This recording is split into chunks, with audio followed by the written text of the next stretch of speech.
Kuminga, and they didn't have him because they were dominating in the G League again. So I think the team understands. Going, we will sacrifice some early season minutes on the big stage if you're developing more behind the scenes. I'm back, bitch, with another motherfucking video. Yeah, that was quick. I'm back. To dominate games the way your talent can show. Here's a hot take, kind of a question. I'm not going to give you my take. And by the way, quickly, I did happen to, while we were talking here, look up. I just wanted to do this video real quick, right? No change as far as the 11th because report for the Warriors. Is he on there now? Iguodala still questionable, play still out. Who y'all hear me listening to in the background? It's a radio station out here in the Bay Area. They call it the, the Warriors. Which would obviously ruin this game before the Warriors flagship station or whatnot. We still got a few hours till we get to right. On the West Coast. The hot take question: do you see? Could Jonathan Kuminga be more of a factor than James Wiseman this year? And could Jonathan Kuminga, in essence, take some minutes from James Wiseman as more of a small? So check this out. I think the answer as I get my shit ready. I say that because it's different from when I be on my laptop at home versus on my motherfucking phone, man. Especially that makes him a possibility and an option at any point on the floor, and whether or not his defense can rise to the occasion down the line in the bigger games as the intensity turns. Check this out, bro. We're gonna find out. But Wiseman looked so lost at times on the floor last season, especially on the defense. So it's a radio station right here I'll be listening to. It's called 95.7 The Game. Out here in the Bay Area.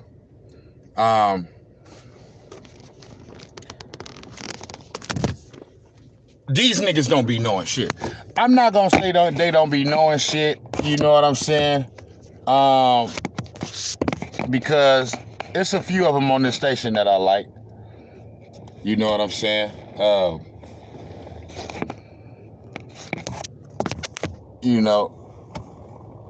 It's a few on this station that I like. Okay, or that's that you can listen to, right? But I want to do this live right here because so 95.7 The Game, they are a flagship station for the Warriors, but they cover all Bay Area sports. You know what I'm saying? But a lot of times, man, they are part of this they're part of my thing with the media and their narratives. You know what I'm saying? And I know a lot of times this shit just be for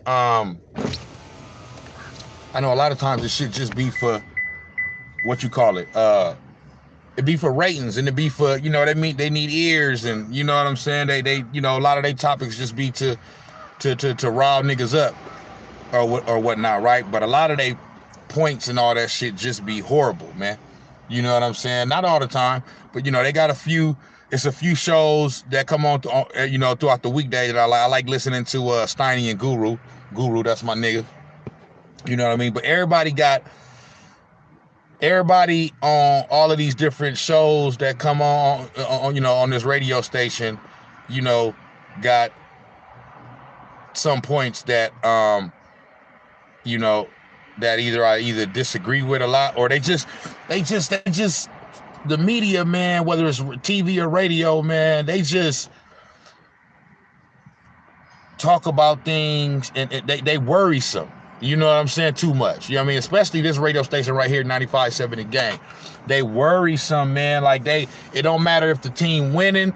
When the team winning, they talking about, oh well, it's always, well, this could happen or that could happen, or you know what I mean. When the team losing, they still talk, you know, they talk shit about you when you lose. They even talk shit about you when you win. You know what I'm saying? So it's one particular dude on here, man, Nick Fridell. I mean, this nigga right here is a born motherfucking hater, man. You know what I mean? And a lot of the callers be calling in, getting on this nigga. He works for ESPN as well. And he be on there, you know what I'm saying? You know, he on Saturdays, he be on this show on 95.7 The Game. And they always do the Warriors show, the NBA show in the morning. JD, John Dickinson, he cool. He doing the show with John Dickinson right now. But I just want to let y'all hear a little bit of what these niggas be talking about. And then I'm gonna jump in every here and there and with my own little commentary. But Nick Fridell, this nigga been hating on Andrew Wiggins since he came to the Warriors. And now that the nigga playing good, you know, he want to act like, you know what I mean, he been giving him his credit. You ain't been giving him his motherfucking credit, nigga. All you been doing is talking shit about Andrew Wiggins. And you was nigga, just a month ago, this nigga was talking about he don't know if this Warriors team they got to show him more to prove to him that they really are a championship contender this year. Bitch, shut the fuck up. Let me let y'all hear this, bitch. Given the opportunity to produce and get more minutes, and if he can show, especially in those small ball lineups, that he can be that guy who can be the difference maker that Kerr needs, then Kerr is going to ride with him. This bitch right here talking. That confidence that we've seen early continues to manifest itself on the floor, so that when the season gets to a different place, he's a different player that much deeper into his rookie year. Final couple of minutes here. Warriors this week with John Dickinson and Nick Fridell on 95.7 The Game. Devone and Shamari. And a lot of the callers that be calling in, they don't be knowing what the fuck they be talking about too. Some of them do, but a lot of them don't. Most of them don't. On into the evening, we got all your coverage for the Warriors and the Sixers as the Dubs tip off the 5-game roadie in Philadelphia. Final thought on Miles Turner. We were talking about the Pacers being open for business, and would the Warriors have some kind of an interest in Miles Turner? Just looking at his salary structure, I do think it's interesting, and you laid out the case, and I know Tim Kawakami laid out the case to not trade Wiseman, Tim of The Athletic, of course, this week. But just hypothetically looking at hypotheticals, nigga. $17.5 million for Miles Turner this year, $17.5 million for Miles Turner next year. The price tag is not necessarily that of a Ben Simmons or another Max. Now, kind of a player. This is what I'm talking about right here. What would a Miles Turner deal even look like in terms of? They just trying to rile niggas up. Now, how stupid would it be for a team with the best record in the league, the best team in the league, with championship pedigree, with 4 or 5 players still on this team from those championship years, which wasn't hella long ago. You know what I'm saying? Why would they want to make a motherfucking trade or some shit right now? I mean, it's just stupid. Like, this is what I mean. Like, we doing good right now. We the best team in the league.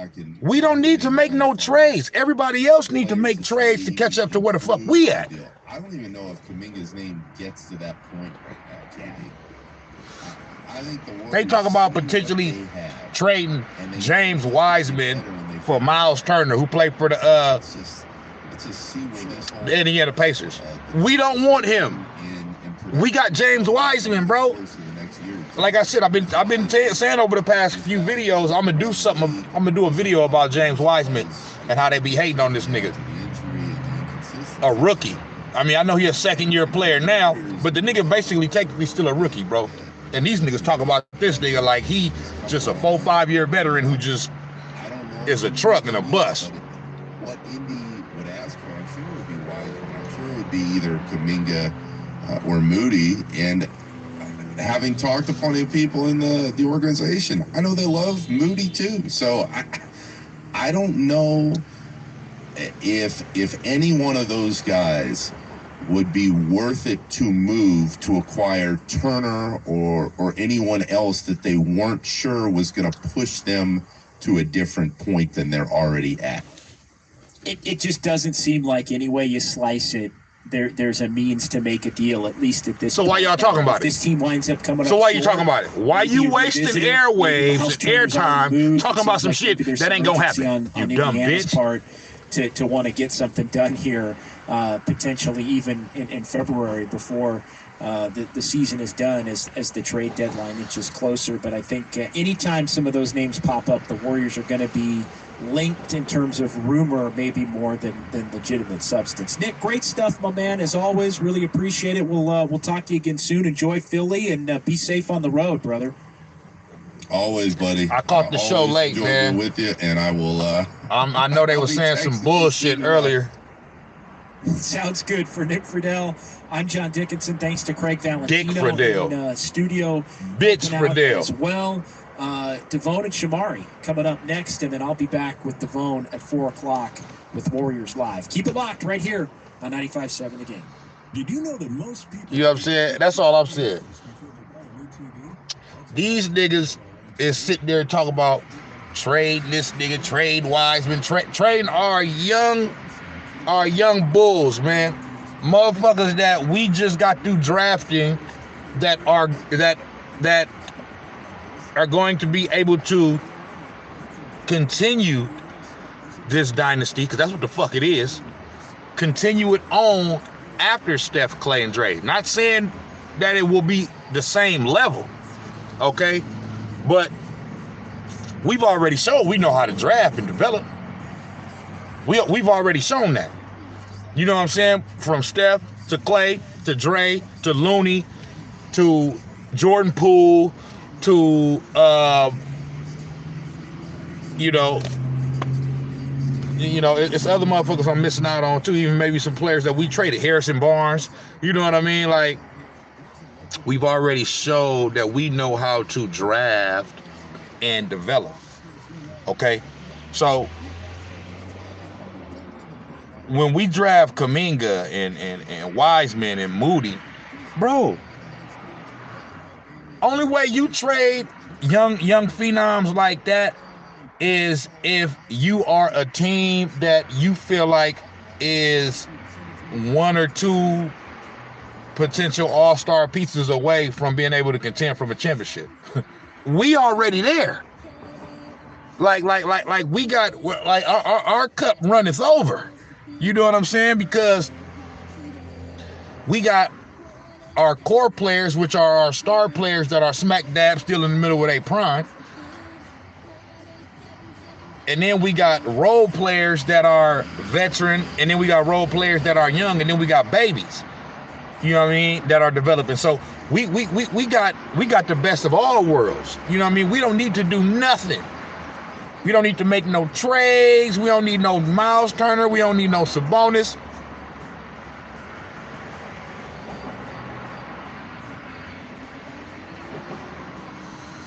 We don't need none of that shit. Okay? Earlier, a caller called in. It was getting on Nick Fridell about, like I was saying, about how he always been hating on Wiggins. You know what I'm saying? Talking about, oh, man, I can't believe it, man. They just keep coming at me about,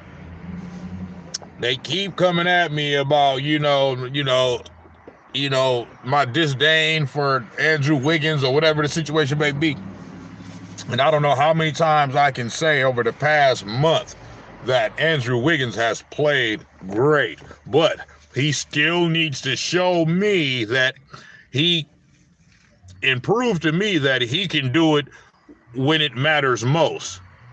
Nah, bro. He ain't got to show your fat, big chin ass a motherfucking thing. Who is you? And why wouldn't he be able to do it when it matters most? Why wouldn't he? You know what I'm saying? He ain't got to prove nothing to you. He doing it right now. He can do it then too, motherfucker. See, that's what I'm talking about. These niggas always want to put some motherfucking some doubt and some worry and some negativity out there. You know what I mean? Just to try to keep it. He has to keep showing to me and proving to me. He ain't got to show you a motherfucking thing. He ain't got to prove shit to you. Okay? You a nigga that talk. That's all the fuck you do is talk, nigga. He ain't gotta prove nothing to you. You just mad because your bitch ass was wrong about him. Well, because the notion coming from Minnesota always has been you don't know what you're going to get from them on a night in, night out basis. Bro, the motherfucking Minnesota Timberwolves, okay? Ain't nobody, nigga, ain't nobody bringing the Minnesota Timberwolves out of the doldrums, nigga. Eventually, it probably will. Eventually somebody will. Anything is possible. But my nigga, don't be sitting up there acting like. Don't be sitting up there acting like because Andrew Wiggins didn't take the motherfucking Minnesota Timberwolves to the promised land that he's some motherfucking bum. Nigga, we can go down a list of players that wasn't able to do it, nigga. Going all the way back to Stephon Marbury. So, and all the way up until as close as now with Karl Anthony Towns. So, and everybody in between. So shut that shit up. KG barely did it one time. You know what I'm saying? They went to the Western Conference Finals and shit. So, I mean, nobody ever said, yeah, I know he was drafted #1, you know, the overall pick. But still, just because you drafted overall don't mean you gonna like be a Hall of Famer. That's just what you was projected off of what you did in college or whatever. But I'll say that to say, just because Wiggins ain't no year in, year out perennial all-star, that don't mean he can't have a solid NBA career, which he's having. You know what I'm saying? And every player don't just come out, like some players need to be with a good franchise in order for them to have a good career. Or not for in order for them to have a good career, but in order for them to be able to bring out all the potential that's possible that can be brought out from that player. Sometimes it takes for, if you get drafted to a team like the Minnesota Timberwolves, right? And they suck, and there's like no type of aura or no type of culture of winning there or anything like that. And you yourself maybe don't have, you know, the highest of motors. You know what I mean? Because everybody in the NBA is talented, but not everybody has like this high motor that just every night just, you know what I mean? And it just is what it is. You know what I mean? Because a lot of the players that play in the NBA, they got, you know, a lot of players can get there just off straight talent. You know what I mean? They that much more talented than the average human being. You know what I'm saying? And they maybe never really had to work, you know, as hard. You know what I mean? But once you get to the NBA, everybody's talented. So then, you know what I mean? That's where the players get separated from, you know, the good ones to the great ones, or what they would say, the trash players to the good ones or great ones or whatever. And like I said, really, when you want to talk about it from standpoint of average human being, nobody in the NBA is trash. You know what I'm saying? You can't make it to the NBA and be trash. Now, when we say a player is trash, we're talking about in comparison to, you know, other NBA players. You know what I'm saying? But you ain't making it to professional sports, and no sport, and you trash in that sport. You know what I'm saying? Because there's motherfuckers that don't make it there that ain't trash. You know what I'm saying? So they just didn't make it for whatever reason. But I say that to say how that relates to Andrew Wiggins is because some players need to be on a good team. You know what I mean? It took for him to be on this team and so what I'm saying is, if he would have been on this team earlier in his career, possibly, or a team like this, or got drafted to a team like this, then, you know, maybe he would have had the type of career that people think he should have or should have had or whatever. And not saying that he's had a bad career, because he hasn't. You know what I mean? If you go look at the numbers been pretty solid. You know what I'm saying? But we just talking about, I guess we talking about, you know, more impact and stuff like that. But what it is on the Warriors, he's in his right role. You know what I'm saying? He's not looked to be a player, you know, to save the franchise and you know, be the number one go-to guy. With the Warriors, he knows that he's not like the number one go-to guy. So when he out there on the court, sometimes he actually is playing like, sometimes he get the ball and I be like, damn, nigga, you need to pass it to Curry, nigga. But it's because he knows ultimately that he can just play free. You know what I'm saying? Because he know Curry is out there. You know what I mean? He know Draymond gonna have the ball a lot. Ever since he been on the team, he know Clay coming back. You know what I'm saying? So it's a lot of options on the team, you know what I mean? And even the role players that we got this year, Otto Porter and Bielitsa and Jordan Poole now coming into his own. So it's a lot of options now. It's a lot of firepower that we got. You know what I'm saying? And so now it's like, well, shit, nigga, I need to get mine too. But he knows that even though there's a pecking order, he know he's depending on who, like, as far as scoring, with Clay being out right now, depending on what night it is, you know, he's actually the second scoring option, either between him and Jordan Poole. You know what I'm saying? And if it's not the second, he the third. So I'm saying that to say, this bitch, Nick Fridell, you don't know what the fuck you talking about. Okay? That's all that's being proven. You talked all this shit about motherfucking Andrew Wiggins, and it's coming out to be, you know, you're being proven to that you don't know what the fuck you talking about. Okay? It don't matter if I'm fumbling over my motherfucking words, nigga. You know what the fuck I'm saying. Y'all know what the fuck I'm trying to say. You feel me? This nigga don't know shit. And most of these motherfuckers don't know shit. And I'm gonna keep exposing these punk bitches on these TV shows and these radio stations that don't know what the fuck they talking about, that's pumping these punk ass, bullshit ass narratives, you know what I'm saying, to get a lot of fans that don't know what the fuck going on to believe that bullshit and fall for that shit. You know what I'm saying? Or it may not even be a narrative. It may be just some shit that you just don't know what the fuck you talking about. You know what I mean? I just want to get on here and just grill your motherfucking ass just because, like, it's just that's be one of the main things. Just always the doubt and the worry, and especially this nigga Nick Fridell. All this nigga do is worry about some shit. Yeah, well, I don't know. Andrew Wiggins has to show and prove that he's able to, you know, like, bro, you goofy as fuck. You goofy. So, you know, somebody send this to Nick Fridell, man. He need to see this, man. He need to know he don't know what the fuck he talking about. You know what I'm saying? I'm gonna keep getting on his ass. You know what I'm saying? I got, you know, I caught this, their particular show this Saturday morning. I caught it a little late, okay? It was from 9 to 12. You know what I mean? And,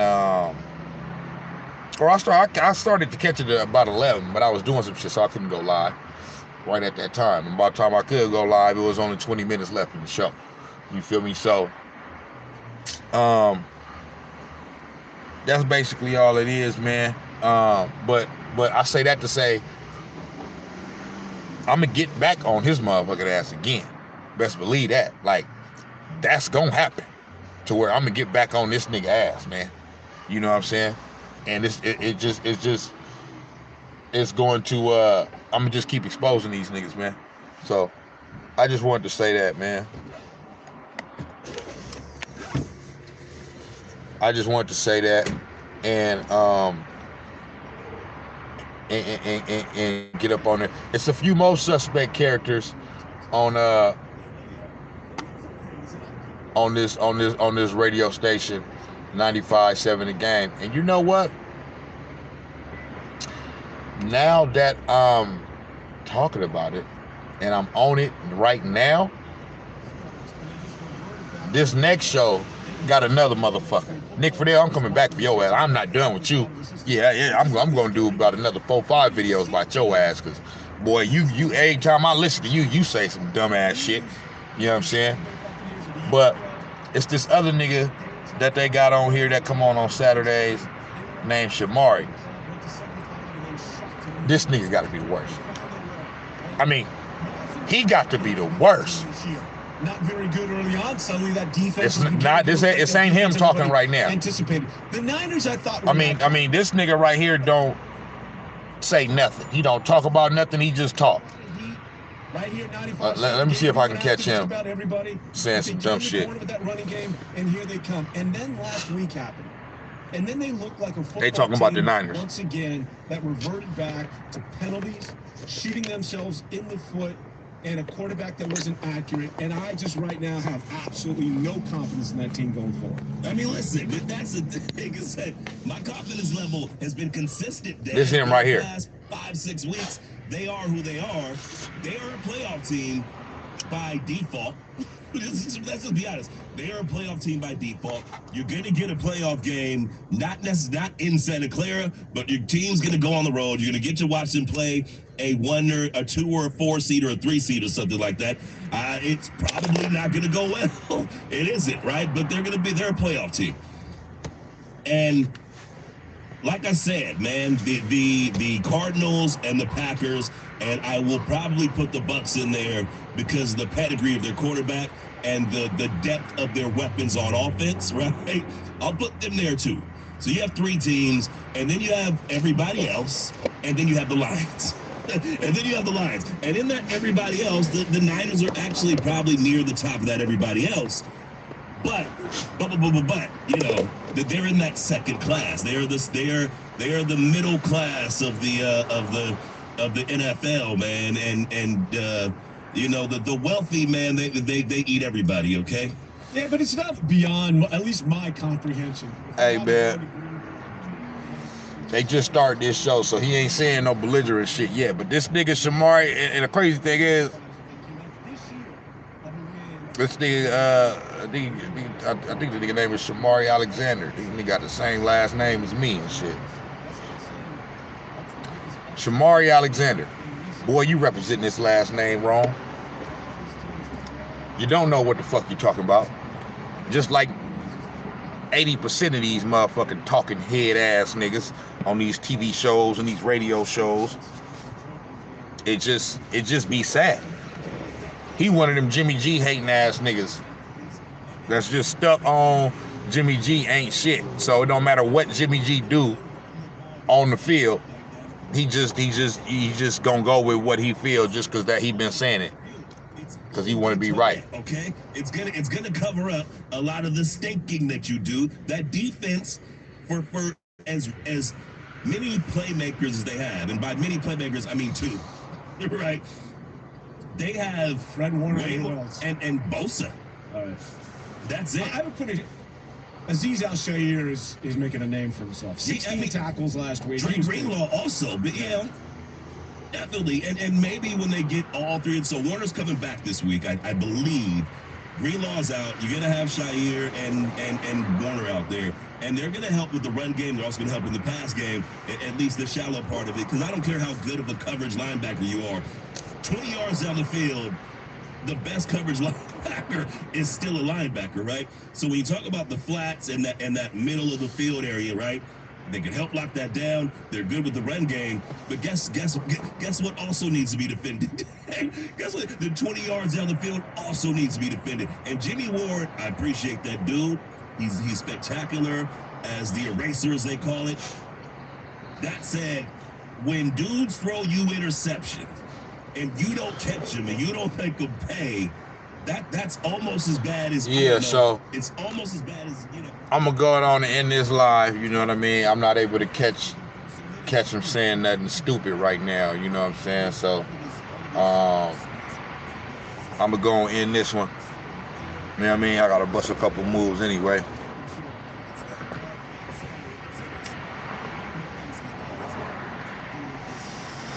But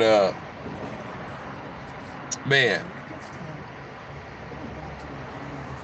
I'm gonna get at y'all, man, on the next one. This topic right here with this radio station 95.7 The Game, it's gonna come up again. I'm gonna have a few more videos, so I'm just letting y'all know right now. I wanted to do this, kind of caught me off guard. With just like, I really wanted to cover the last show that they had with Dick Fridell and his bitch ass. But like I said, I caught it at the end, so but I'll catch him again. You know what I'm saying? And I'm gonna flame his motherfucking ass. But I'll be back with some more videos about this radio station and just about the American sports media in general and all they false narratives and all they bullshit. Y'all already know how I do, man. Snax on Sports. I'm on these niggas' head, man. I'm on your ass, boy. Yeah. Best believe that, bitch.